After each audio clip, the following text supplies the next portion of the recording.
Historia Freak, el podcast donde toda historia tiene algo de historieta. Con ustedes su anfitrión, Joaquín Barañao. Hey, comunidad Historia Freak.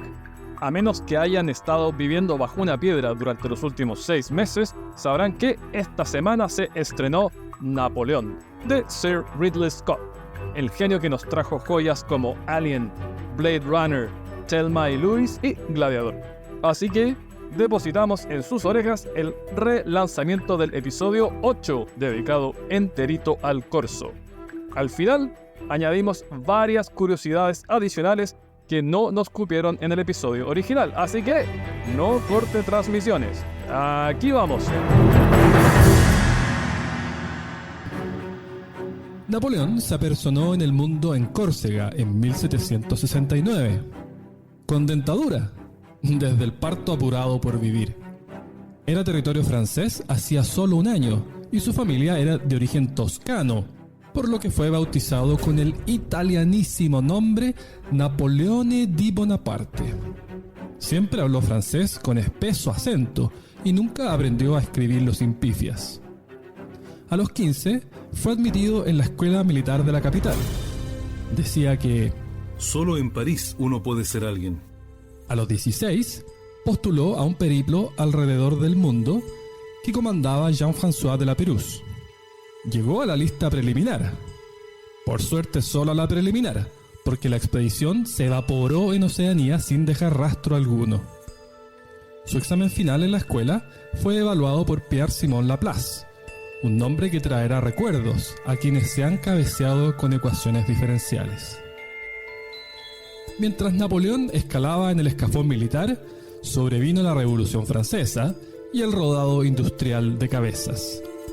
Las vecinas casas reales europeas, temerosas de cómo el mensaje percolaba en sus territorios, aunaron fuerzas para controlar el desaguisado, o al menos contenerlo en Francia.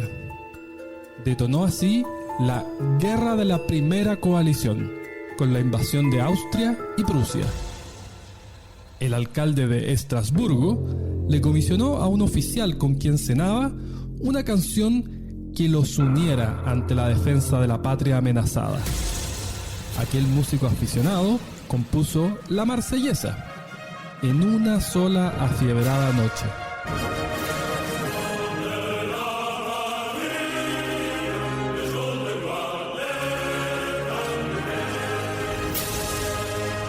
Prusia, España y Gran Bretaña se sumaron al todos contra uno.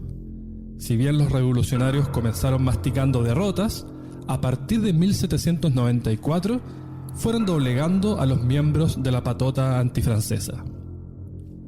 Un crack de Stalin es el polaco Charles Domery. Desertó del bando prusiano al francés, insatisfecho con el rancho. Capturado luego por los británicos, devoró 20 ratas que llegaron a su celda y el gato de la prisión. En el marco de un test médico, comió en un solo día 4 libras de ubre de vaca cruda, 10 de vacuno, 2 de velas de cebo y 2 botellas de cerveza. No defecó, orinó ni vomitó, y de regreso a su celda estaba de particular buen humor, de acuerdo al reporte médico. En 1795, Prusia y España firmaron la paz y se retiraron de la coalición. Francia, por su lado, capturó los Países Bajos, en parte gracias a una insólita acción en que la caballería capturó a la flota neerlandesa. Y no pues, no eran equinos anfibios, sino que los 14 barcos estaban aprisionados por el hielo. La República Bátava fue constituida en reemplazo de los Países Bajos como un estado satélite francés. Ese mismo año, Napoleón se comprometió en matrimonio con la hija de unos ricos comerciantes y escribió incluso una novela romántica inspirada en su idilio de amor. Semanas después, sin embargo, conoció a Josefina y se casaron poco después. Debe haber sido fulminante, pues hasta las exudaciones más íntimas de Josefina engrosaban su capital amoroso. No te laves, vuelvo. Le escribió 15 días antes de retornar de un viaje. ¿Luna de miel? No, optó por un desafío más adrenalínico que un todo incluido en el Caribe. 2 días después de las nupcias, Napoleón partió a invadir Italia. Había sido nombrado comandante y enviado a esparcir las ideas de la revolución. Además de conquistar la península y acabar con 1100 años de independencia de Venecia, los invasores introdujeron la actual bandera italiana. Aunque se firmó la paz, Gran Bretaña continuó riñendo y al año siguiente se formó una segunda coalición para detener la ola francesa.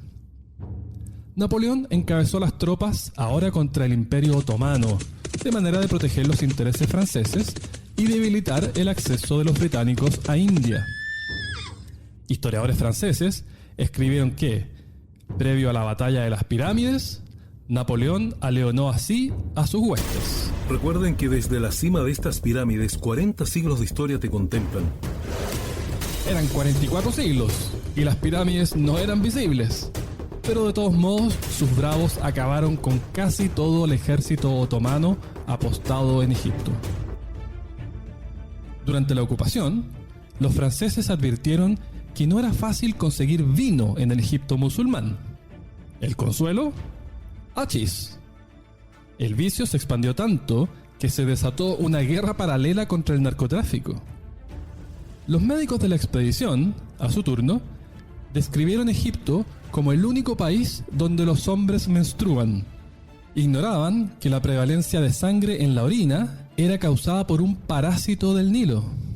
Peor que esta derrota de las ciencias médicas fue cuando los británicos, al mando de Horatio Nelson, trituraron a la flota francesa en la batalla del Nilo. Para colmo, surgió un brote de peste. De manera de acelerar la retirada, Napoleón ordenó envenenar con opio a los infectados. Quienes sí regresaron a Francia, cargaban una capitulación y el vicio del hachís. El consuelo fue la piedra Roseta, un decreto del año 196 a.C. en nombre del faraón Ptolomeo V. El mismo texto aparece en jeroglíficos, demótico y griego, un triplicado que permitió descifrar los conejeados jeroglíficos. De regreso en casa, Napoleón tomó el poder mediante el golpe de estado del 18 de Brumario, por las brumas de noviembre, el calendario revolucionario en acción. Para dotar el asunto de un barniz democrático, redactó la Constitución del año octavo, calendario revolucionario en acción de nuevo, y fue electo primer cónsul. La Constitución fue aprobada por un 99,94% en un plebiscito, por supuesto, amañado. De ministro del Interior, nombró a Laplace, el mago de las ecuaciones diferenciales. Napoleón probó entonces ser más que un estratega militar. Su nuevo código simplificó y reorganizó un sistema de normas disperso y vetusto. Es la base de quizás un cuarto de los sistemas legales vigentes. En las postrimerías de su vida, escribió: Waterloo borrará la memoria de tantas victorias, pero lo que vivirá por siempre es mi código civil. En realidad, la posteridad familiar estaba asegurada. Su sobrino nieto, Charles Bonaparte, fundó el FBI. El régimen de Napoleón desafió las instituciones y credos del viejo orden, consolidando las ideas seculares de la Revolución Francesa. Un admirado Beethoven planeaba llamar a su tercera sinfonía El Bonaparte.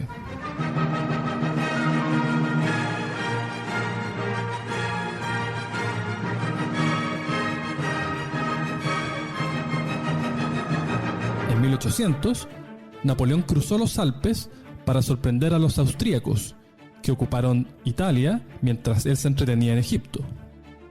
Esta travesía es la que inmortaliza esa célebre imagen montando su caballo blanco, que en realidad era gris, pero se representaba blanco para realzar su figura. Doble publicidad engañosa, porque está en 2 patas y Napoleón era un pésimo jinete.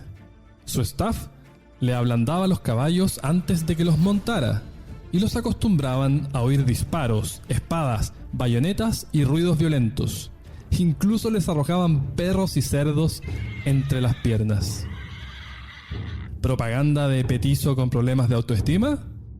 No, entérese que Napoleón, con respetables 1,69 m, era más alto que el francés medio de su época. El mito se origina en sus 5 pies 2 pulgadas, pero ello corresponde a unidades francesas prerevolucionarias. Los austríacos fueron vencidos en Marengo. Napoleón llamó así al caballo que lo transportó al éxito, y el color gris de su tenida recibió el apelativo de Marengo aún en uso. Pese a ello, el poderío naval británico se les escapaba. Por eso el inventor norteamericano Robert Fulton le ofreció a Napoleón el Nautilus, un peculiar protosubmarino que en su superficie desplegaba velas. El corso no estuvo interesado y creyó ver en Fulton un charlatán. Descartó también la propuesta del norteamericano de un barco a vapor. ¿Haría que un barco navegara contra el viento y las corrientes encendiendo una fogata debajo de su cubierta? Le ruego que me excuse, no tengo tiempo para escuchar tales disparates. De hecho, Fulton construyó después el primer barco a vapor comercial. Napoleón no lograba tolerar a los británicos en Malta, y la tensión empeoró cuando comandó aplastar una revuelta de esclavos en Haití, que hacía años venían bregando por independizarse con apoyo británico. Era el mayor levantamiento de esclavos desde la revuelta de Espartaco casi 1900 años antes. Gran Bretaña, o Reino Unido a partir del año 1800, declaró otra guerra más en 1803, la de la Tercera Coalición. Haití logró la independencia, el 9º país más antiguo en su configuración vigente. Mientras esta tercera guerra rugía, Napoleón se coronó emperador en Notre Dame. Fin de la Primera República. El festejado invitó al Papa, pero a última hora él mismo se calzó la corona. Le cantó clarito quién tenía la última palabra. Al tacho con los ideales de gobierno representativo. Beethoven, desilusionado, retituló su sinfonía como heroica. Su hermano Lucien se enfureció tanto como Beethoven por estas ínfulas imperiales. Rompió lazos y se autoexilió en Roma. En lugar de desposar una princesa española, como pretendía Napoleón, escogió a una aristócrata francesa. De este matrimonio desciende Marie Bonaparte, una psicoanalista cercana a Freud, que desplazó su clítoris más cerca de la vagina para facilitar el orgasmo, pero eso es otra historia. Los humos se le subieron a la cabeza de un modo más grotesco a Pauline, otra hermana Bonaparte. Gustaba apoyar sus pies en la garganta de sus damas de compañía. En una ocasión, el prefecto de Niza y una duquesa encontraron así a una, con los brazos y piernas extendidas en el suelo. El prefecto preguntó si no estaba muy cansada. Ay, no, monsieur, estoy bien acostumbrada, respondió semi-ahogada. Pauline preguntó a la duquesa si prefería la tragedia o la comedia. Respondió que la tragedia. Yo también. Se escuchó desde el piso. Los baños de leche eran otra de sus tiranías. Su excuñado tuvo que enviar destacamentos a las villas vecinas a llenar recipientes al enterarse de su visita.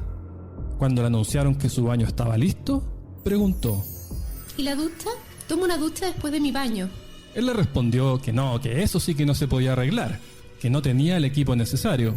Mi querido, no te compliques, nada más fácil. Solo haz un agujero en el techo arriba de mi baño y manda a tus sirvientes a verter la leche a través. Un pequeño inconveniente para ti, lo sé, pero piensa en las consecuencias para mi salud. El olor a leche agria inundó la casa del prefecto durante meses.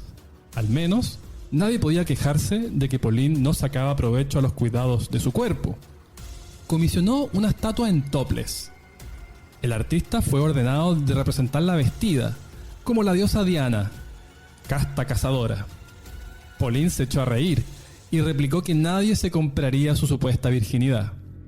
Su menú de amoríos extramaritales incluía hasta el legendario violinista Niccolò Paganini. Su muy imperial hermano, en tanto, seguía desperdigando pólvora. En 1805 enfrentó a los británicos en Trafalgar, comandados por Nelson y secundados por Lord Collingwood, quien cargaba bellotas en los bolsillos para plantarlas al pasar, de modo que a la armada nunca le faltaran robles para construir barcos. Se impuso el Reino Unido, aunque a Nelson se le fue la vida en ello.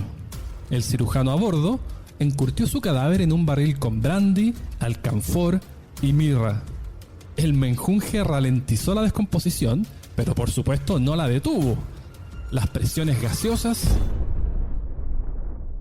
reventaron la tapa, aterrorizando al guardián de turno, que vio en ello una maniobra fantasmagórica. Irónicamente, las noticias del deceso llegaron a bordo en un barco llamado Pickle. Se erigió en su honor una estatua con 4 enormes leones. El escultor tardó tanto que el cadáver de león de modelo, al igual que el de Nelson, recibió las patrullas microbianas y hubo que improvisar. Por eso las patas donde los turistas se sacan las selfies parecen más de gatos que de leones. Con todo, el monumento es un ícono de la ciudad. Hitler planeaba llevarlo a Alemania una vez conquistado Londres. Alle anständigen Deutschen werden Nationalsozialisten, nur die besten Nationalsozialisten sind Parteigenossen. Trafalgar permitió a los súbditos de Jorge III reafirmar su predominio en los mares. Pero en tierra, los franceses obtuvieron sus más resonantes éxitos. Subyugaron a austríacos y rusos en Austerlitz. El Sacro Imperio Romano Germánico bajó el telón tras 9 siglos de existencia. Claro que hacía mucho que traía más ruido que nueces. En palabras de Voltaire, el Sacro Imperio Romano no era sacro, ni romano, ni un imperio. En Alemania, comparaban la disolución con la caída de Troya o avisoraban el apocalipsis. El fin de la tercera coalición fue poco más que un suspiro. En meses detonó la cuarta. El elenco, casi el mismo. El potente engranaje militar prusiano cayó también, aun cuando contaba con soporte de Suecia. Un pequeño contingente sueco fue capturado y llevado ante el mariscal Jean Bernadotte, alias Sargento Lindas Piernas, marido de la primera novia de Napoleón. Bernadotte impresionó a los prisioneros con lo respetuoso de su trato. Tiempo después, cuando era ya inminente que Carlos XIII de Suecia iba a morir sin heredero, el hijo de un cautivo propuso que el monarca aceptara a Bernadotte como hijo adoptivo. La idea, tomada en un inicio por delirio, ganó tracción y acabó por imponerse. Bernadotte fue adoptado y al fallecer su padre putativo, asumió como Carlos XIV Juan de Suecia. Es el inicio de la casa de Bernadotte, hasta hoy en posesión del trono escandinavo. I den konselj som nyss hållits har jag som första regeringshandling utfärdat folk. Tremenda vuelta de carnero para Bernadotte, quien proclamara ser un republicano tanto por principio como por convicción, que hasta el momento de mi muerte me opondré a todos los realistas. Respecto a la superioridad francesa, considérese que contaban con una nueva y valiosa herramienta bélica. Allá por 1795, el gobierno había ofrecido 12.000 francos a quien diseñara un método para preservar la comida. Napoleón coincidía. Un ejército marcha en sus estómagos. Se supone que sentenciaba, aunque no hay registros de dónde o cuándo. Él mismo cultivaba un apetito veleidoso, que no respetaba horarios y que forzaba a los cocineros de palacio a mantener pollos rostizándose a toda hora para satisfacer sus erráticos raptos de hambre. Tras años de tratativas, el ganador del concurso fue Nicolas Appert, quien dio así origen a la comida enlatada. Transcurrida casi una década y media, pudo cobrar su premio para construir una fábrica, que se quemó tras 4 años. A modo de celebración del triunfo sobre Prusia, Napoleón asistió a una cacería de conejos. Al liberarlos, los roedores no escaparon, sino que las embistieron contra los cazadores. la mayoría contra Napoleón, como si pudiesen oler quién mandaba ahí. Trataron de dispersarlos con látigos, pero la manada no se desanimó. Napoleón se retiró a su carruaje con los conejos a la siga pellizcándole sus talones. En los Países Bajos, Napoleón instauró el estado satélite del Reino de Holanda. Uno de los motivos por los que hoy se habla erróneamente de Holanda, solo las dos provincias más pobladas, para referirse a los Países Bajos. El conquistador cultivaba la costumbre de repartir los botines en familia, y este le tocó a su hermano Luis. Al asumir, anunció en mal neerlandés: "Lek ben Koning van Holland". Quería decir, soy el rey de Holanda, pero en lugar de eso le salió, soy el conejo de Holanda. El apodo pegó de inmediato entre sus súbditos y así quedó. Los británicos maquinaron entonces la quinta coalición y lanzaron un ataque naval contra Dinamarca. Aunque en el papel neutral, estaba bajo presión para comprometer su flota a Napoleón. Copenhague fue bombardeado y la flota danesa-noruega capturada, lo que aseguró a los británicos el tránsito a los mares del norte y al Báltico. A la postre, Cristián VII plegó Dinamarca a Francia, o bueno, más bien su hijo, que actuaba de regente, porque el rey no estaba bien del mate y a sus médicos les preocupaba su obsesiva masturbación. Sin escuadra, era poco lo que Dinamarca podía ofrecerle a Francia. El emperador, ya conocemos al tipo este, no se iba a quedar practicando macramé y organizó un bloqueo al comercio británico. La mayoría acató, pero no Portugal, aliada de los isleños desde 1373. Ello le dio una excusa a Napoleón para invadirlos. España, hasta entonces aliado de Francia, iba a operar como simple corredor, pero bueno, entre pito y flauta, resultó sometido también. Napoleón depositó en el trono español a su hermano José. Los derrotados lo apodaron Pepe Botella por su supuesto alcoholismo, aun cuando, en palabras de un diputado estadounidense, nunca vi una persona, ni siquiera una dama, más abstemia. Con el rey español depuesto, las colonias españolas urdieron cabildos que desembocaron en los procesos de independencia. Entre otras medidas, Pepe Botella disolvió la Inquisición, que venía operando en España desde 1478. En Europa, la quinta coalición acabó, otra vez, con la victoria francesa. ¿Y cuánto cree que duró la paz? Exacto. Los rusos tampoco acataron el embargo comercial y el emperador invadió con 500.000 de hombres. Enfrentaría al zar Alejandro I, de quien guardaba una opinión perturbadoramente aduladora. En carta a Josefina, Napoleón lo describía como: muy apuesto, bueno y joven. Si Alejandro fuera una mujer, la haría mi amante. Fue una carnicería. En Borodino, casi 70.000 perdieron la vida. Es el día más letal de la historia militar hasta la Primera Guerra. Los franceses lograron una victoria táctica y a continuación quemaron Moscú. Aún así, el guapetón del zar no planeaba rendirse. Varados sobre las cenizas de una ciudad en ruinas, sin perspectivas previsibles de capitulación opositora y con suministros mermados, no quedó más remedio que emprender la retirada. Era mediados de octubre y el frío glacial de Rusia se les venía encima. Entre el general invierno, el tifus y la estrategia de tierra quemada de sus enemigos, menos de 40.000 pudieron regresar a Francia. Napoleón evacuó en trineo, disfrazado de campesino.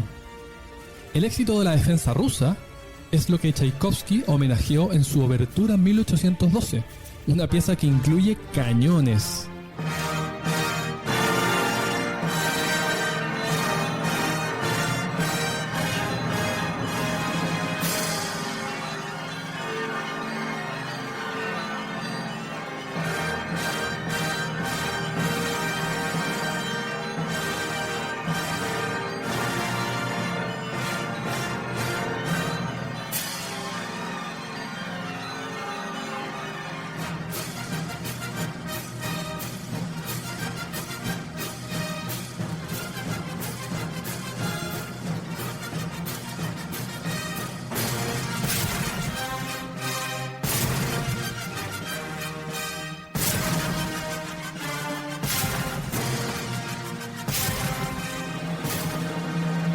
Aleonados, los rivales formaron la sexta coalición. Se sumaba ahora Suecia, pues los franceses habían ocupado la Pomerania sueca, al advertir que seguían comerciando en secreto con los británicos. ¿Adivine quién comandó a los suecos? Así es, Jean Bernadotte, el otrora mariscal de Napoleón. En la contienda más masiva que conozca el suelo europeo, unos 600.000 combatientes se desplegaron cerca de Leipzig en la Batalla de las Naciones. Triunfaron los aliados, y Bernadotte fue el primero de los soberanos aliados en entrar a la ciudad. Napoleón fue despachado a Elba, una isla entre Córcega e Italia. Pero Napoleón no lidiaba bien con la derrota. Incluso cuando jugaba naipes, trampeaba con tal de no perder, y luego reembolsaba lo ganado en las apuestas. Así que una noche se deslizó un bote para huir. Cayó al mar y el perro de un pescador notó que, vestido como estaba e incapaz de nadar, ese tipo necesitaba socorro. El caniche se lanzó al mar y procuró mantener la cabeza de Napoleón a flote. Ya en el continente, Napoleón logró aglutinar un nutrido contingente de soldados leales y retomó sus aventuras bélicas. Lo que sigue son los llamados 100 días, o la séptima y última coalición. Cuando tropas realistas se desplegaron para detener la marcha del fugitivo, Napoleón, con carisma infinito, se paró frente a ellos, abrió su abrigo y anunció: Si alguno de ustedes dispara contra su emperador, aquí estoy. Para entonces, Jorge III ya estaba demente e incapaz de liderar al Reino Unido. Una Navidad habló insensateces durante 58 horas seguidas.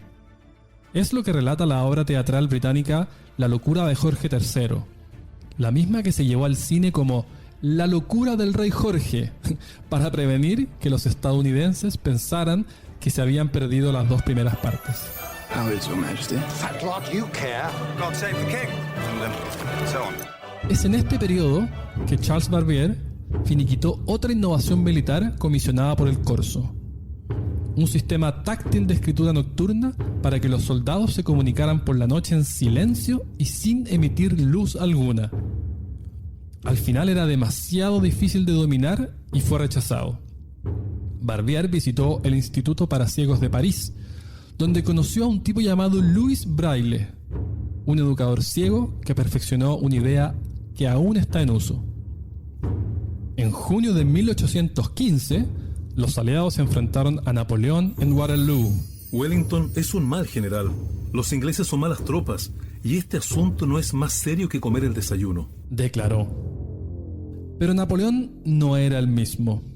Padecía de diarrea crónica y de hemorroides trombosadas, lo que le volvía un tormento montar a caballo. Waterloo fue su derrota definitiva, aunque un costo enorme para los triunfadores.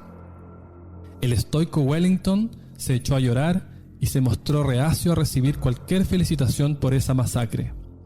Cientos se lanzaron sobre los cadáveres, alicate en mano, a recuperar dientes sanos para venderlos a los fabricantes de dentaduras postizas.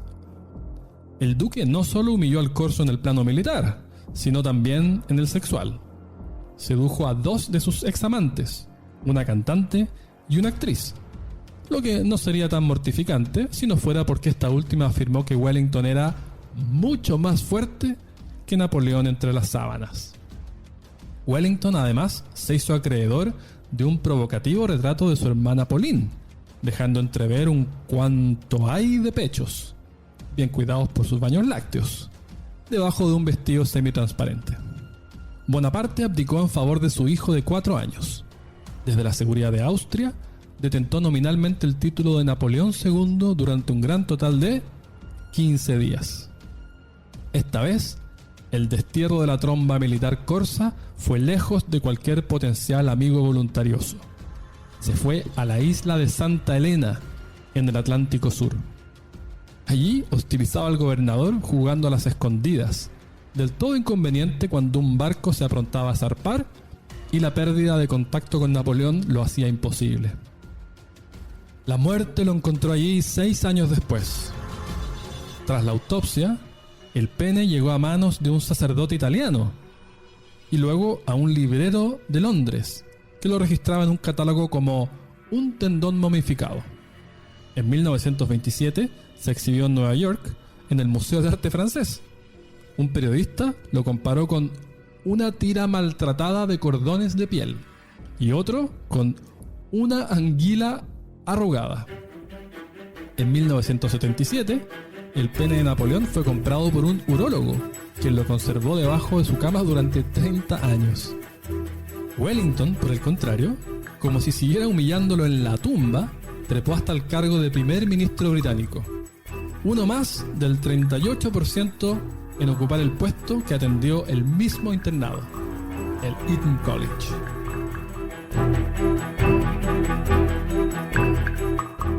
Como les había adelantado en la intro, aquí algunas curiosidades adicionales sobre el héroe de este episodio.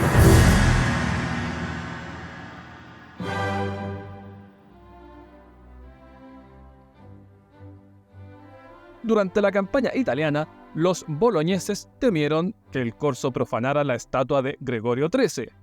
Es que no era muy amigo del papado, que digamos. Así que la disfrazaron de obispo y le añadieron una placa que rezaba Divus Petronius, Protector et Pater. Sigue así hasta hoy, así que los turistas que visitan Bolonia y que no han escuchado este podcast creen que homenajea a San Petronio. Los polacos que servían al ejército de Napoleón compusieron lo que hoy es su himno nacional. Así que, cuando jueguen contra Francia en la próxima Eurocopa, preste atención a la línea Bonaparte nos ha dado el ejemplo de cómo debemos prevalecer.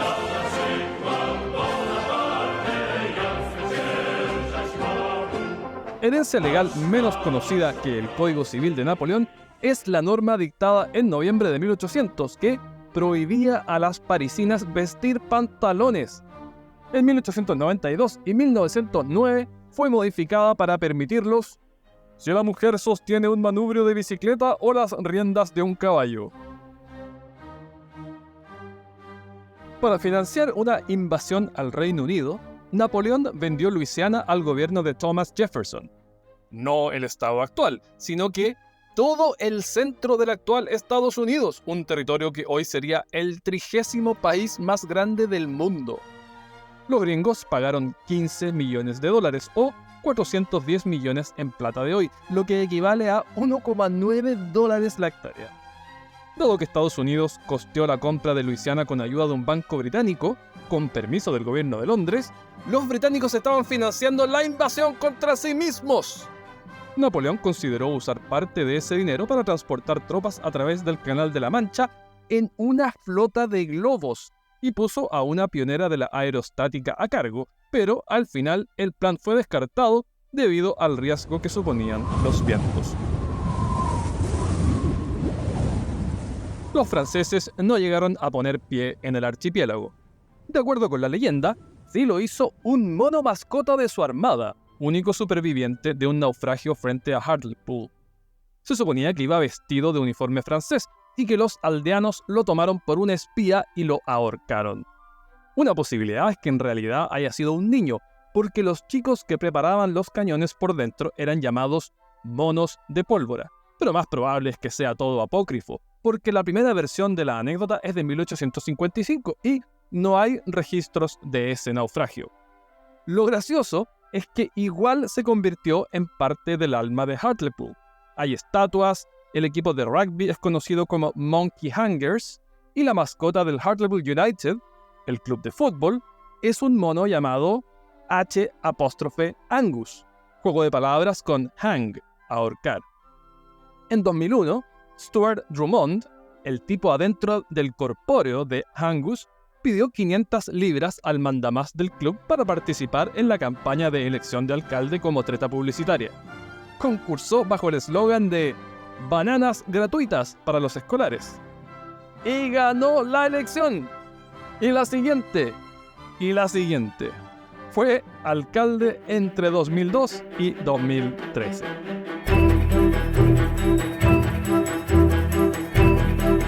Esto fue Historia Freak, el podcast. Escucha este y todos los episodios en emisorpodcasting.com. Todas las referencias bibliográficas disponibles vía Amazon en Historia Universal Freak Extendida. Más de 1400 páginas que recorren desde el Big Bang hasta el presente.